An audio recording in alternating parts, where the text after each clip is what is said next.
กิจกรรมการเปิดหับสมัครนางสาวเผ่ามงนักเมืองจันทร์หรือมิสมงเวียนเทียน 2026 และนักห้องเสียงดีปี 2026 นี้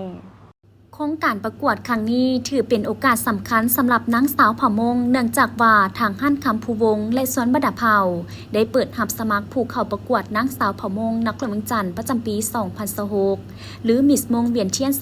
2026 เพื่อซิงมงกุฎพร้อมสายสะพายรวมมูลค่าเงินรางวัลหลายกว่า100 ล้านกีบนอกจากนี้นางสาวผู้ที่ได้รับตำแหน่งยังจะได้เป็นพรีเซนเตอร์สวนบดาเผ่าเป็นนางสาวปฏิทินและนางแบบฮั่นคำภูวงพร้อมทั้งร่วมกิจกรรมต่างๆทั้งสังคมฉะนั้นสาวเผ่ามงคนใดที่มีความพร้อมความรู้ความสามารถความงามตามเงื่อนไขสามารถสมัครได้แล้วตั้งแต่มื้อนี้จนถึงวันที่ 16 พฤศจิกายน 2025 พร้อมกันนั้นก็ยังได้เปิดโอกาสให้กับผู้ที่มีพรสวรรค์ทางด้านการร้องเพลงและมีความมั่นใจว่าตนเองเสียงดีก็สามารถมาแสดงความสามารถในการแข่งขันร้องเพลงเพื่อชิงขันรางวัลและเงินสดหลายกว่า10 ล้านกีบพร้อมทั้งคว้าตำแหน่งนักร้องเสียงดีนครเมืองจันทร์ประจำปี 2026 และเป็นพรีเซนเตอร์นายแบบนางแบบสวนบดาเผ่าและฮั่นคำภูวง